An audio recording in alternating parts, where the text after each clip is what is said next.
Hey guys, welcome to Etherwaves. We're going to talk about beer, gear, music, and we're going to play a set. I'm Igor. And I'm Phil. And I'm Teddy.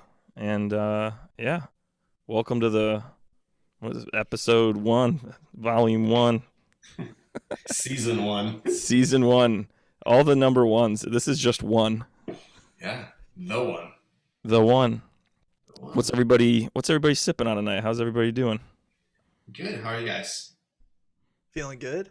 Yeah, Feeling good? Excited? I'm sipping on like a middle brow beer tonight. nice. Yeah. It's a Nordic beer, wind malted, it says. I don't know what that means, but it's Yeah, delicious. I got a Ravinia for sure. It's a white ale brewed here in Chicago. Lovely. I'm representing my home state, the Commonwealth of Kentucky, with just bourbon here for you. So, What There you kind go. what kind of bourbon are we working with there, Phil?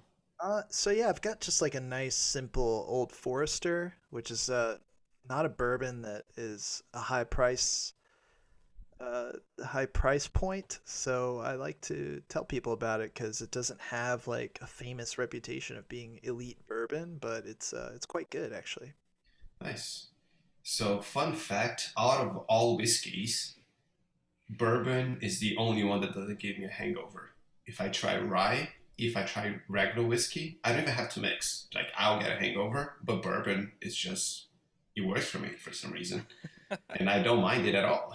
Yeah, it's nice in this cold weather too. So Yeah, I had a good experience with bourbon down in Louisville.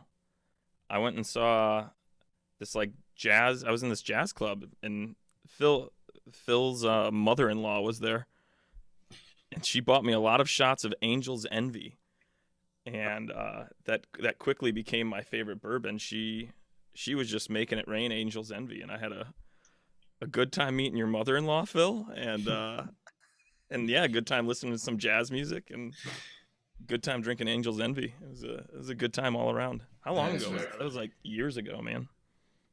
yeah, that was a while ago, and I'm trying to remember who was playing that night. The drummer of the Java Men. He dressed up as Elvis. Indeed, yeah, that was wild. Yeah, the Knock Bar. What was it called? Knock Bar? The Knock Bar, yeah. Yeah, yeah. It was good stuff. Yeah, I think I texted you guys about this, but the Cobalt 8 is on its way in, which I'm that's stoked exciting. for. Yeah, I have a spot waiting for it in the monolith right now. Let me switch.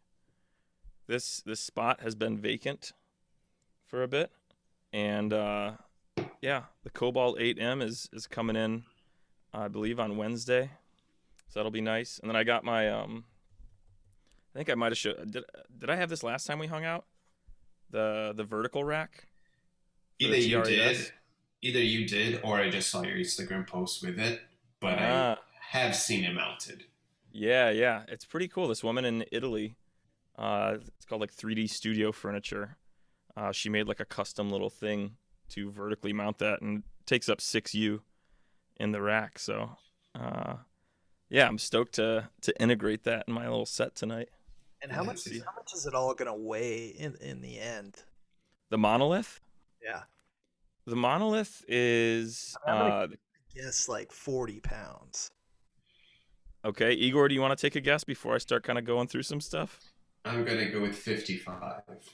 Okay. So I haven't added this up yet, and I haven't factored in the weight of cords and power supplies.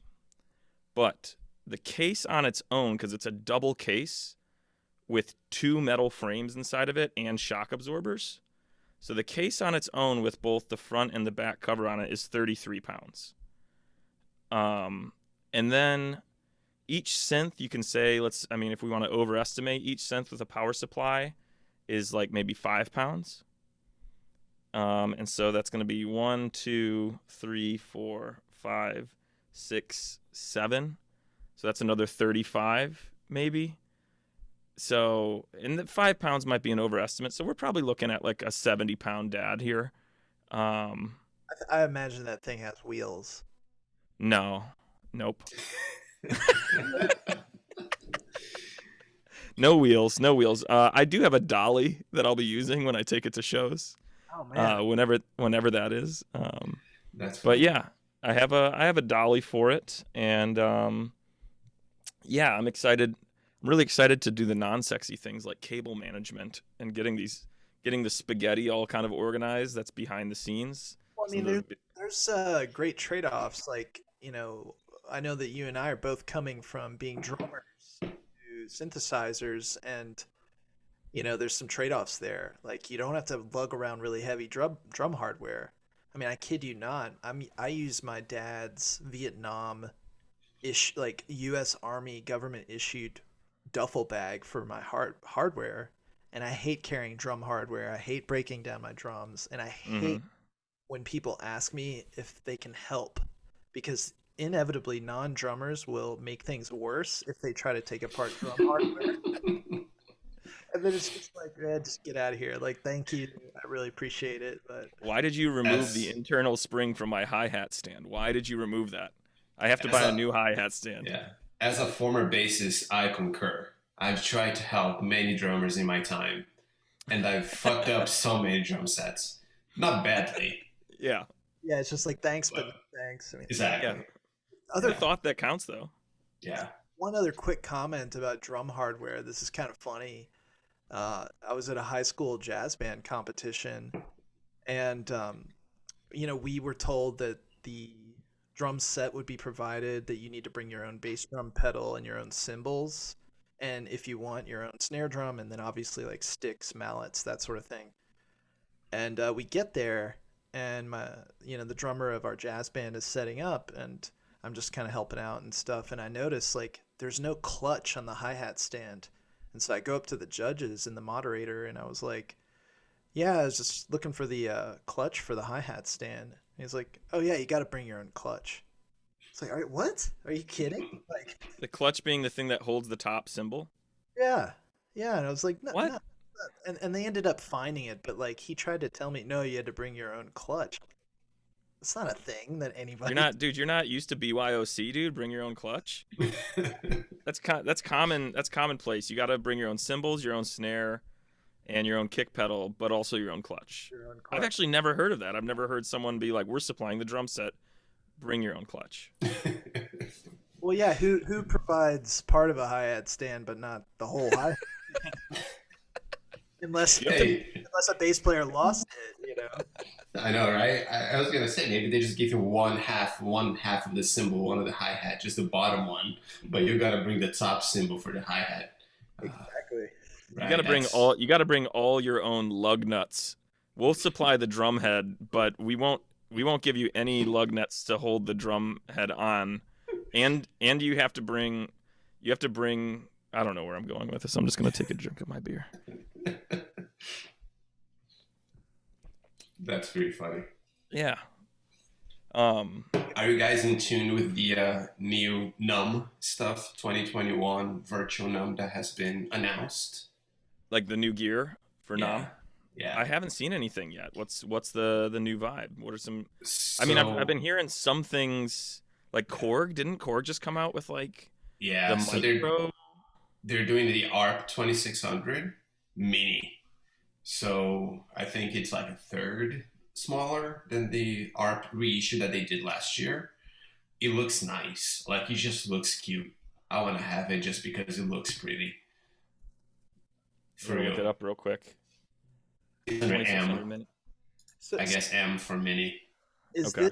this in lieu of having like a convention? Is this like all just going to be virtual, or?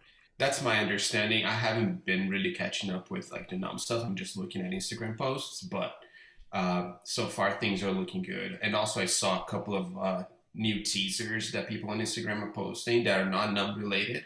A new make noise standalone thing that Alessandro Cortini posted on his Instagram, and that thing just blew up.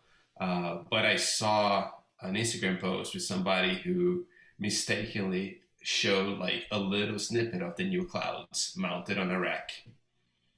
Mm. Really? Yeah. No. Well, maybe that's what I'm gonna say. So it is a little pod. Let me see if I can say this. Hold on, let me just take out a little bit of the brightness. It is a little pod with all Make Noise stuff in one cover. And it says, hold on, and it says, the fifth one is hidden because it hasn't been released yet. And there is in left showing up and a little button on the top. So if there is stereo in and there is a button on the top, I'm going to say it's the new Clouds. Well, you heard it here first, folks. Depends when Teddy posts this. Yeah, yeah, that's right. You may see this long after Clouds 3 has been released. No pressure though, right? No pressure. None whatsoever. Is there any other like major gear that people are like anticipating or hoping for? Or I mean, I'm like geared out right now, so. Yeah, I'm the same way. I'm just trying to avoid seeing too much stuff that's gonna trigger my gas. But still, I'm gonna just set some money aside just in case. I'm not gonna be buying the new Clouds though. I don't think, at least not immediately. I never gelled with the original. I tried it a couple of times. I like it. It just never gelled with what in my system. I never figured out like a good use for it. I have R-Bar, which to me is just like the perfect regulator in Euro-Rec format, and that works for me perfectly. So everything that I was trying to achieve with Clouds, I achieved with R-Bar on my first day with it. Now, as a non-modular synthesizer player, musician, I don't even know what to say about my label, but what is Clouds? Clouds is the most, I guess, classic granular synthesizer. One of the first ones to use granular, but it also has a very beautiful reverb built into it. So it became kind of like a staple in a lot of ambient music. But there are like different firmwares and different stuff that provides like really cool delays, really cool like spectral effects. And it also like you see a lot of Clouds and people's like that make like dance music on it. So it's just like a really good granular texturizer reverb module, and actually you can get that for free for Ableton if you're an Ableton person. So another reason why I sold mine is I have a free Clouds in my system. Why spend $300, $400 on it? Yeah, I saw. First off, that sounds super versatile, and if I were doing like actual if I had like Euro-Rack on my monolith, I would consider something along the lines of Clouds. It sounds nice. You guys did turn me on to Rings, and I am really same manufacturer. Yeah. Okay. Yeah, I'm holding off on because I haven't even finished the monolith yet, and so I want to get the monolith into the form that I've been planning for like the last 2 years and finalize it and mess with it for a while before I do anything else. But I will say one thing that I saw just I haven't seen like any playthroughs of it or anything, but it's called the Korg Mini Korg 700. The Mini Korg, like MINIKORG 700. I haven't heard it yet, but it just looks really nice. It's like a really, like if I went into someone's studio and they had the Mini Korg 700 in their studio, I'd be like, that looks nice. That looks really nice. This person might know something more than me. But yeah, it looks, I love how there's like controls underneath the keyboard. Kind of, the most of the controls and kind of like ways to manipulate the sounds are kind of underneath the keyboard in almost like a 1U rack. And then the keyboard's sitting on top of it. And then to the left of the keyboard are a few more kind of like parameter What is it called kind of again? controls. What's that? What is it called again? Mini Korg 700. I just saw it today on Instagram. I can't remember who posted about it, but yeah, it looked really nice. But I also don't really use keyboards at all. I don't really have any keyboard interface on my setup, and so like I have a key step if I ever want to integrate a keyboard in. But right now I'm going keyboardless. Well, you do have the noodler, which provides all of the musical elements Yeah, note-wise. And yeah. do you want to talk Yeah, a little bit about it? Because I got one and I still haven't mastered it. Not even close, to be honest. yeah. I've been getting really into it.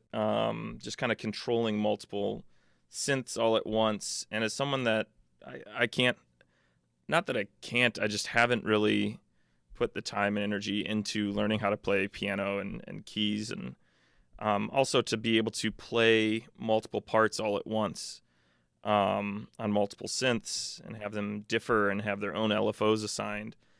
It just, I haven't found any kind of work through that is as good as the Noodler. For a while, I was using a K-Oscillator Pro Plus with a Retro Kits 002, kind of like hacked MIDI cable and a key step. And that would kind of lock into a key and a scale, but it just was really strange to play on a keyboard and not have it be like the actual notes that you're playing. And then when you're like collaborating or jamming with someone and I'm pressing C on the keyboard and they go on their bass to like find C and they're like, dude, you just pressed C on the keyboard, but it's not C at all. And it's like, oh yeah, it's and then I'd have to plug in like a guitar tuner and be like, it is do do, and then it was a cluster. But I love the Noodler. I can't wait to start like jamming with people with it and kind of hooking into other people's gear, and yeah, also just kind of like getting ideas from other people on it. I'm still kind of learning about how to develop LFOs and things like that within it. You can have 8 of them going at once, which is really nice and really cool. But yeah, I've really been into it. I will be using it heavily in my set tonight. It'll be controlling everything. I have like a saved preset that I made that I'll kind of be fading things in and out on, that I'm really stoked for. So yeah, it'll be a good one. Should I just dive in? Should I maybe just throw the set down? Yeah. Love to hear it. Yeah. Yeah. Let's do it. Let's do it. Okay.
Yeah, Teddy.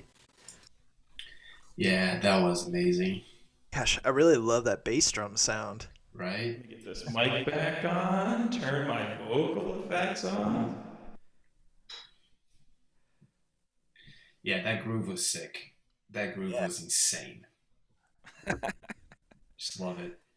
Yeah, I when you tried. when you brought in Oh, that TR8S and you did oh, the full fade in. get multiple channels up at one time, that was pretty sweet. Pretty analog move right there. Oh hell yeah, hell yeah. Yeah, I had to. So like, yeah, I there was a lot going on there. I'm glad it came across well. I was inspired It was last beautiful. second. Inspired last Yeah, second to use some of these little guys. yeah, Um, I like this guy too at the beginning. yeah. I had some lyrics made from a book that I'm reading, but I opted out of not doing lyrics. I was like, you know what? I'll save lyrics for another time. There's a Have, lot going on right now. have you ever heard like really late Coltrane stuff where he has this record? I think it's one of his last studio recordings called Interstellar Space, and it's just a duet between him and a drummer, and it's not Elvin Jones, it's Rashid Ali, I think is his name, and he begins most of those tracks with like sleigh bells Oh, really? before he like busts out his saxophone, and it's just like total drum madness. It's like they call it like multi-directional drumming, so there's not really much necessarily of a pulse or like discernible BPM or anything, but the sleigh bells kind of set the stage for many of those songs, and I really like that you did that. Very cool. Yeah, Yeah. I've never heard that. I gotta check that out. Yeah, taking that reference in a whole nother direction, I think the drummer for Battles uses it a lot as, and he would do like the bells as like the main pulse, but he's gonna be playing something in five or in seven or whatever. So, but you still have that pulse going with the sleigh bells, and it works really well for that kind of music. Mm. So it's pretty cool. And do you guys like Battles? Yeah, definitely. Yeah, I think I saw them live. I definitely saw them live, maybe 4 or 5 years ago at the Metro. Um, yeah, it was a wild show. Their drummer has like Am I thinking of the right guy? He has like a Yeah, cymbal with the that's here. way So high up. yeah, he's the drummer for Helmet. I don't know if you knew that. Mm. I'm not super familiar with them, but I've heard of them. When Yeah, I was like a Don Cab junkie, um, so that's kind of how I knew about Battles originally, and I was just obsessed with Don Caballero. And yeah. Well, I think my way into Battles is really through Tiondai Braxton, who used to be the lead persona in the band, until I realized that the drummer for Battles is from Helmet, which I liked. And but Tiondai is just incredible. He's full on modular synthesizer guy, completely nuts. Um, Very crazy stuff. But he left the band after the first record, so but he is Anthony Braxton's son. I don't know if you knew that. So there's your jazz connection back there. Um, so it's pretty interesting. I'm a huge fan of that band, and they're playing in Chicago in July, I think. oh no way! Who Yeah, is Battles? You're saying? Battles. Yeah, Wow, people are playing live shows again, or book? yeah. There's live shows that are booked right now.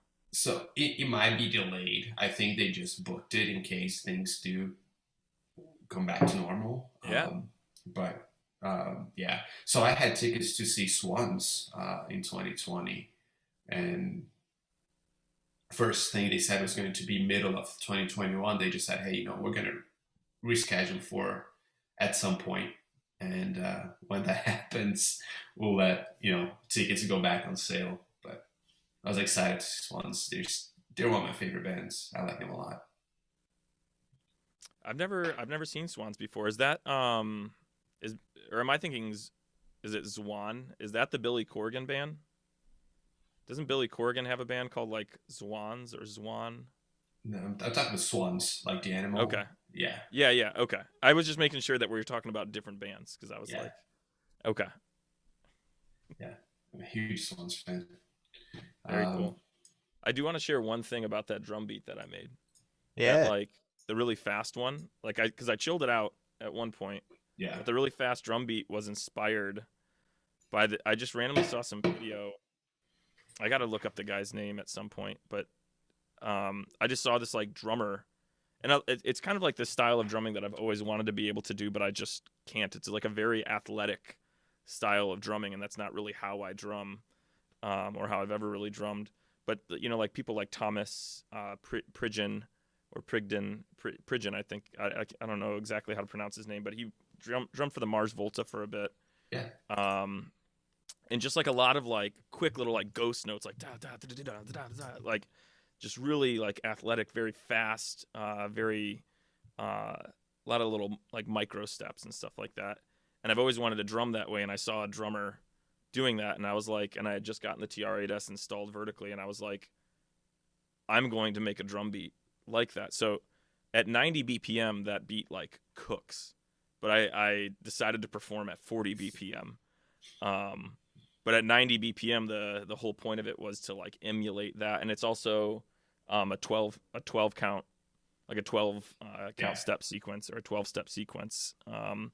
And each version of it, there's 3 versions of it, so it's like a 36 step sequence. But yeah, I was very proud to like finally perform with the drum beat that I've always wanted to be able to perform. Great. So I have a question on your set. There was a sound that I'm fascinated by. It was very like plucky strings. Yeah. Was that a sample or was that a synth? That was the Novation circuit controlled by the Noodler. I think I know which one you're talking about if I can get it back. Let me see.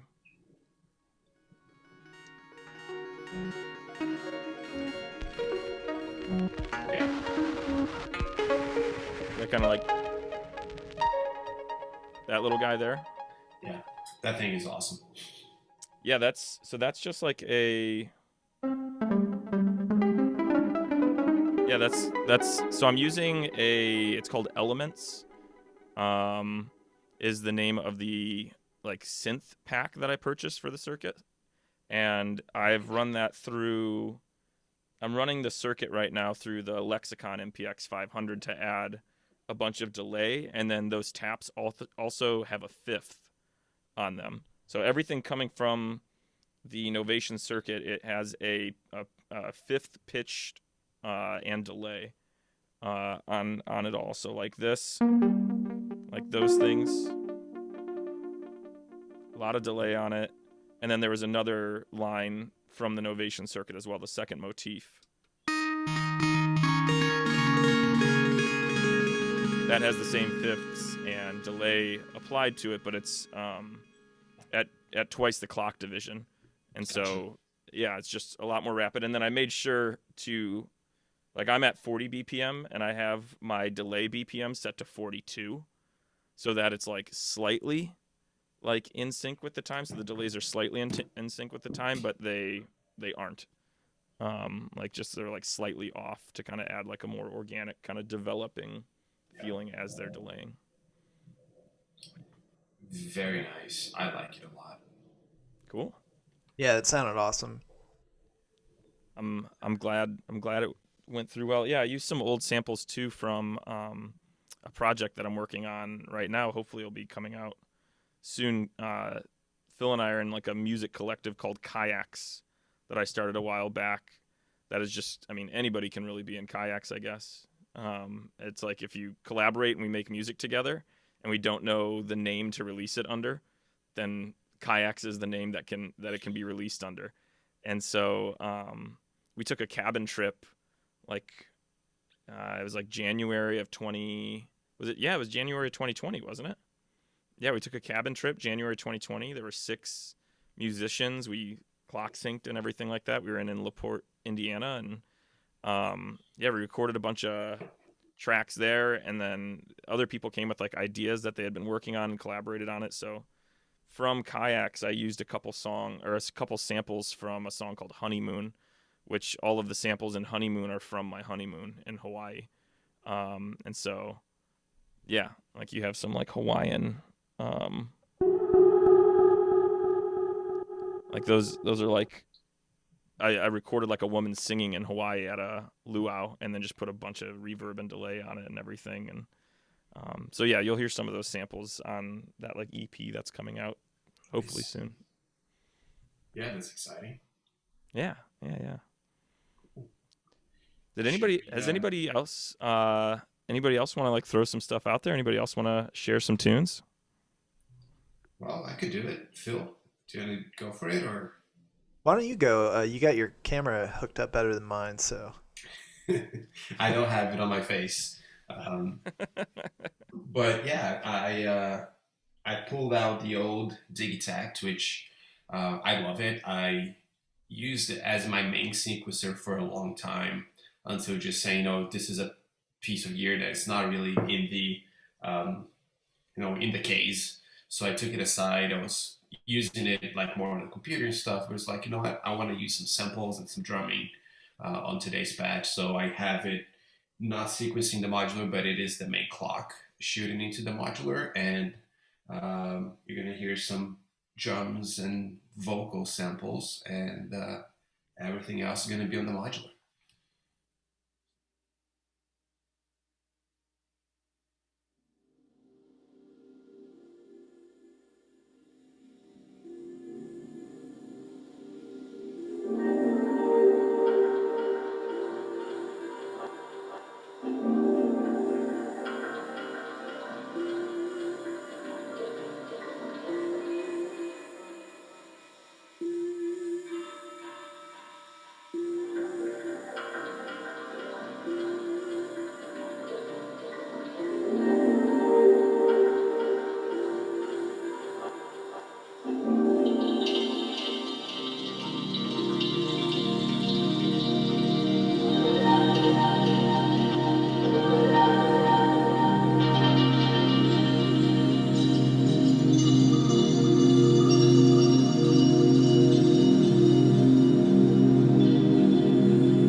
beat. Oh yeah, dude. And I'm Where, back. where to even start with that? My God, that was Well, I know where to start with that. start. Let's start by saying there's something secret going on with your pink and white cable combination. Yes. And, I just want to say that that is the first thing to acknowledge here. The secret is pink cables sound better than white, so prioritize. Well, and I don't have a single pink cable in my rig, and that's probably why I haven't been able to produce anywhere near the sounds that you made. That's what I was thinking the entire time I was watching that. Um, but to dive in, I don't know if you see the chat. We were like flooding the I need to chat, catch but up. yeah, yeah. So right off the bat, I was just getting like washed away. It immediately just put me in this place. Like I used to do, and I want to get back into it because I really enjoyed it. I used to do like float tanks and like sensory deprivation experiences. I would do it like twice a month and just go float for 90 minutes and hear nothing and experience nothing and see where my mind took me. And If those are shut down right now, or they might be. I just don't know if I want to go right now during a pandemic and float in somebody else. I mean, I know they changed the water out and everything, but it's yeah. Yeah. I'm good. But the the sense of urgent relaxation, like there was just this like urgency and like, yo, everyone fucking chill. That's how it started for me, and I was like, okay, yeah, I will abide. The dude will abide, and then like the way you faded in, there was some like flute sound. I kept on hearing, and I don't know if it was like a re-triggering. It was just this like la la la la or like fa fa fa fa. Like there was some. It just sounded like there was something being kind of like re-triggered, and it had like a flute esque tone or like a clarinet esque tone. So, and that's gonna make you wanna dive into modular even further. US rings. Oh come on, damn it! So I use this technique a lot where I send uh, pink noise into the input of rings. So instead of being plucked, it's constantly almost like blowing air because it's a constant sound. Mm. So it's something that I've done like since essentially I got rings. I just wanted it to sound not like rings, and you can get like a cello or like just like constant tone with the vibration of the peak noise on the end. So that's what you're hearing. That sounds almost flute-like, but it's going into data bender, which is more like a glitching um, Yep. module, and then it repeats certain sections of the buffer. So whenever that signal would trigger, it would essentially take a chunk of the audio that was incoming and repeat it like n number of times whenever the dial is, and with random octave up on that. So you get a little bit like of a movement as well because you get like higher notes from the same sound source. And I had a bunch of personally made samples going on Morphogene using the organized to change whenever it was a piano sound, whenever it was just like where the water-esque sound that was going on. Um, and then, yes, the how vocal about the sounds. like vocal sound that was repeating throughout? Yeah, so it is by Chelsea Wolfe. She Mm. last year released, along with a bunch of other artists on Reverb, free stems of some songs. So I just saved it because I love her voice so much. And I was like, you know what? I can just take one of her more like ooh sounding vocal parts, and but I had to retune because I think the original song might be D major and this song was in C minor.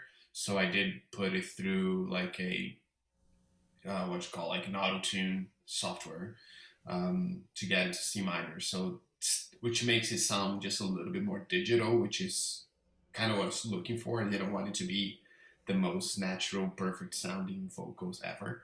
So it's cool. That's really I cool. like it. Was all the drumming coming from Digitact or? Yeah, so yes, everything which was just essentially kick drums and hi-hats really, and then towards the very end I changed the hi-hat to a ride and a clap. They were all found sounds that I had, like personal, um, I guess you can call them like a drum pack or whatever, but just like sound of drums that I collected that I like. And I have a few of those in the Digitech right now, so it's not from the Digitech itself. Nice. Yeah, Very cool. Well, Yeah, yeah, really. I was whisked away the entire time, and when you dropped the drums at some point, and I was like, oh damn, he's ending. Like he's starting to like come down, and like I was like, all right, well, this is the end, I guess.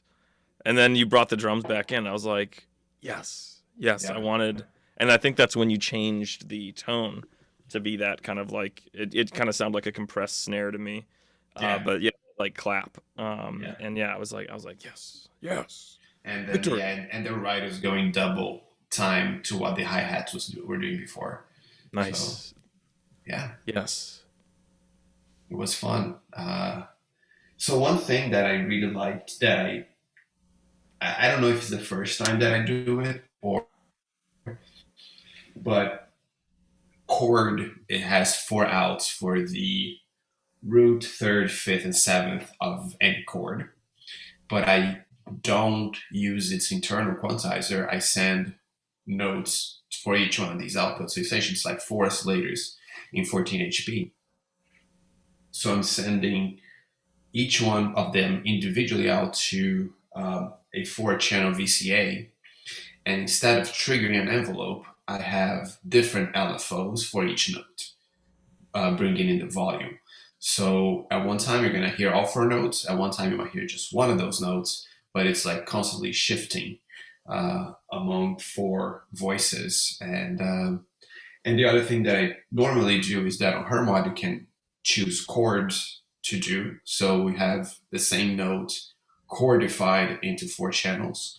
And for this one, I actually left that as individual channels to actually write down each note that I wanted to be for each out of the chord. So I'm not doing just seventh like it's intended to do. I'm spreading those four notes a little bit further out, which I think sounded okay. Yeah. Absolutely. I would say more than okay. I appreciate that. Yeah. Yeah. So Well. yeah, and Well. it seems like it recorded on my thing. So happy about that. Yeah. Yeah. There's a lot going on right now. I felt the same. I was like, after I finished my little set, I like looked at Logic and I was like, oh, thank God. Okay, I got it. I recorded. Phil, how are you feeling? How you feeling over there? You feeling frisky? You wanna Yeah, you wanna fool around a little bit, man?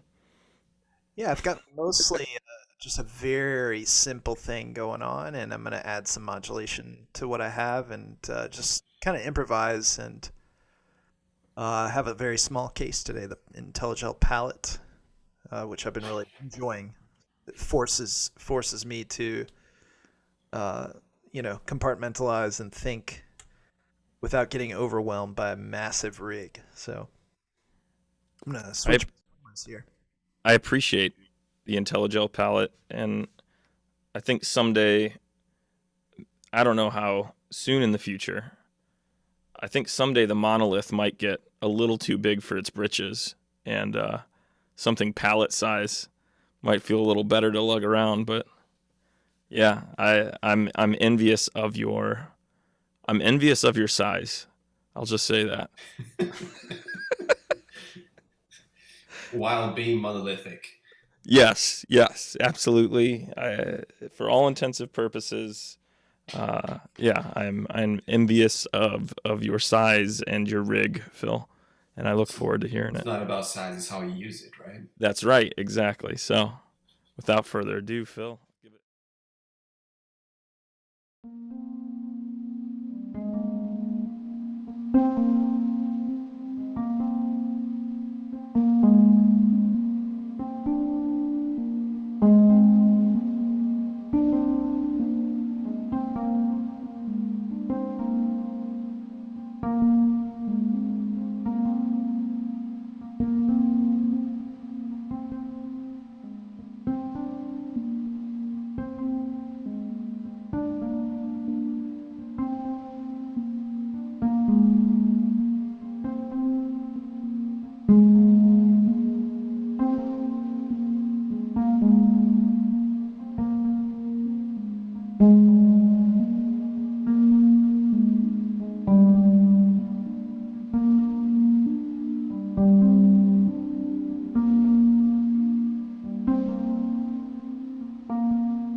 Oh yeah. Yeah, that was fun. That was really nice. The Ted and I were saying how delicate it sounded. It just sounded very precious. Yeah. You got some love in the chat right now, Phil. And it yeah, it felt really Oh, really good to listen to and experience. Yeah, it was really now you nice. see my true self here without my Yeah. mountains in the background or whatever. But thanks, guys. Yeah, Oh, yeah, it was just very, very pretty. thank you. So, in what And I mode are you using clouds right now? Just a granular mode or something different? Yeah, the original. Original granular. Yeah, Nice. There you go. back oh, the back in mountains. the mountains now. What mountains are those, Phil? That's Kings Canyon National Park, and that's the middle fork of the Kings River. And it was 2 summers ago in a really high snow year. So that was in one of the high passes and coming down to cross the river, which defeated the guy I was hiking with and me. And so we had to camp on the side of the river that we didn't want to be on because it was just like too dangerous essentially. So they say, like wake up the next morning and cross when when it's colder, so the water's not like so charged from all the melt of the day. So Interesting. yeah, Wait until it's colder to get in the water. yeah, because as it melts, when the sun rises and it gets hotter, the water gets more dangerous. Yeah, it's faster flowing, more volume moving. More, yeah, pressure and yeah. Would have never thought that.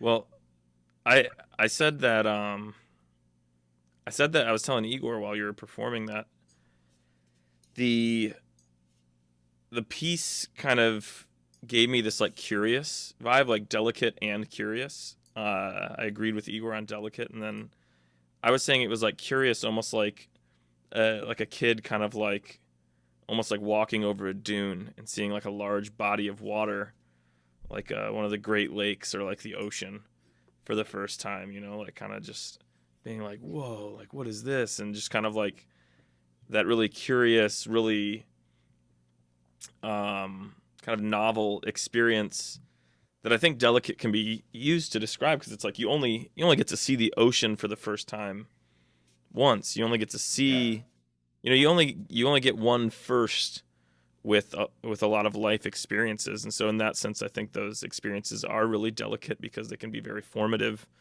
Um, and your piece just made me think of those thoughts of like firsts Yeah. and kind of, I don't know, it was just really relaxing and contemplative. And I said that if I had headphones on and I was in a recliner, I'd be out of body in like 3 minutes listening to that. It was, yeah, it was really nice, and it was a great performance. Yeah. And I guess also moving towards more of like a bass, almost like a true like bass playing, which Daddy mentioned Thundercat in the chat, but like very like just felt like a bass being played. Um, Yeah, Chilling with a bass, that's what it felt. yeah. Like I was using the Duat 1 unit module for the quantizing with scales, and it's pretty fun because if you patch it into the second attenuator and leave the first one unpatched, you can scale it and adjust the range of Yeah. the tones, and that's really kind of fun to do. So I was kind of like going down to those lower tones towards the end there, enjoying that bass sound.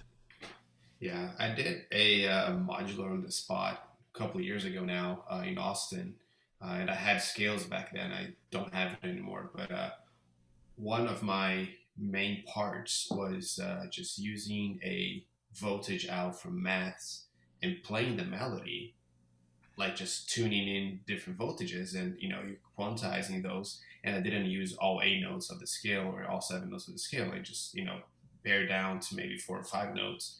And I had something patched going on, but the melody itself I was playing by hand. And someone came up to me after the show. They're like, like, I just love how you're like diving into those melodies. Like, which sequencer are you using? Because they just sound so unique. I'm like, well, this sequencer is the turning of knobs, because into a quantizer, because everything that you heard was pretty much dialed in voltage by hand.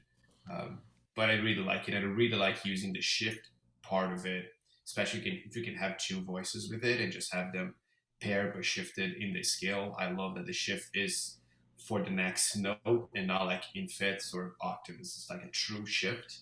I'm a big fan of that, and I do love scales for that reason. Yeah, and it's funny because it's accidental that I have rings as the like main voice. So whereas you were Mm-hmm. talking about earlier, like running pink noise through the input and making rings not sound so ringsy, I was actually like going for that kind of cliche with the rings through clouds thing, and it was accidental because I meant to have the ALM MCO and the Dixie 2 plus oscillator, so that I could use the shift output on scales to have those two voices. But I ran out of power supply, so I need to get that cable that you were telling me about, the 4MS Yeah. bonus cable thing, and get that back in the case and get rings back out of here, because I usually use rings in more like percussive ways. And Mm-hmm. yeah. Yeah. Sweet. Well, I was blown away and inspired by the sets tonight, guys. I'm looking forward to next episode, next volume, next party, next hangout, whatever we call these things. Season 1 Uh, episode. Season 1, episode 2. that's right. It's third edition of the German translation. Well, and definitely limited. Definitely limited. Limited edition. This is limited edition. This is the limited Zoom edition of this. Yeah. So you got to get it. The drop is going quick. Not a lot of these available. So, but yeah, hopefully, for whoever's checking out Etherwaves, thanks for checking us out. And yeah, we hope to see everybody next time. And I guess, yeah, feel free to ask questions, interact. We'd be happy to answer questions and whatnot as we release these, but and chat. I give soap and shampoo recommendations That's right. for free. So That's right. Yeah, if you think either of our if any of our beards need new beard oil, just let us know what you use, and we'd be Absolutely. we'd be happy to try it. So Yeah. Thanks for hanging out, guys. yeah, yeah, thank you. we'll talk soon. All right.